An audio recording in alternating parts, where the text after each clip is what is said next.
નમસ્કાર દર્શક મિત્રો, ટીવી18 ન્યૂઝમાં આપનું સ્વાગત છે। ટીવી18 ન્યૂઝ ગુજરાતની પળે પળની ખબર ધરાવતી ગુજરાતી ન્યૂઝ ચેનલ છે। હવે જોઈએ મુખ્ય સમાચાર। સુરતના જહાંગીરપુરા પોલીસના હાથે લાગી સફળતા।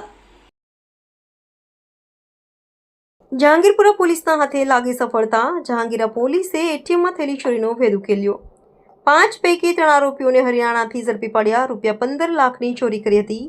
15 લાખ પૈકી 4 લાખ રિકવર કરાયા। ચોરી કરવા દરમિયાન અને બાદમાં હરિયાણા એમ 2 વાર કાર ભાડે લીધી હતી। 2 ટીમો દ્વારા અંદાજિત 100 જેટલા સીસીટીવી કેમેરાની તપાસ હાથ ધરાઈ હતી। 13 માર્ચના રોજ જહાંગીરપુરા પોલીસ સ્ટેશનમાં એસબીઆઈનું એટીએમ છે એમાંથી ગેસ કટરથી કાપી અને ચોરી કરવાની એફઆઈઆર નોંધાયેલી હતી।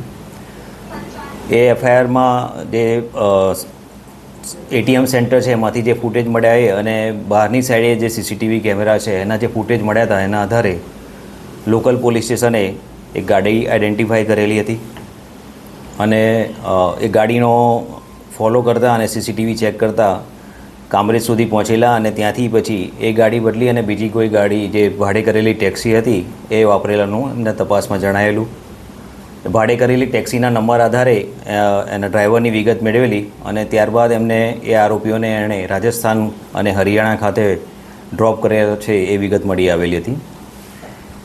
આ બધી વિગતના આધારે તપાસ કરતાં સૌપ્રથમ સ્થાનિક જે તૌહિદ કરીને આરોપી છે પકડાયેલો છે એ મળી આવેલો અને એની પૂછપરછમાં બાકીના જે આરોપી છે એ એટીએમમાંથી ચોરી કરવા માટે હરિયાણાના નુહ જિલ્લામાંથી આવેલા હતા એની માહિતી મળેલી। પોલીસ અહીંથી તપાસમાં ગયેલી અને ત્યાંથી હાલમાં બીજા 2 આરોપી ત્યાંથી ધરપકડ કરવામાં આવેલા છે। આ ત્રણેય આરોપી પાસેથી કુલ ₹3,80,000 રોકડ અને બાકીની એક આરોપી છે જેણે ₹45,000 મોબાઈલ આઈફોન ખરીદેલો એ ગુનાના કામે જમા લેવામાં આવેલો છે।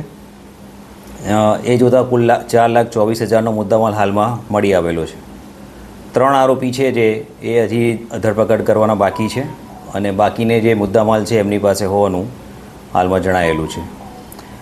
ગુનામાં એમણે જે ગાડી વાપરેલી હતી લોકલ એ એમણે અહીંયાથી ભાડે કરેલી હતી અને આ સિવાય જે ગેસ કટરનો ઉપયોગ એમણે કરેલો છે એ ગેસ કટર પણ એમણે અહીંયા સુરત ખાતે આવેથી મેળવેલું હતું।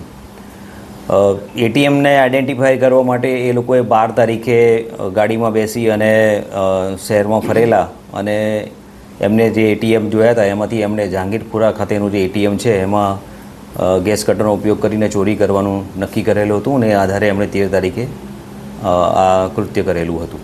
હાલમાં 3 આરોપી ધરપકડ થયેલી છે અને બાકીના આરોપી શોધવાની કામગીરી ચાલુમાં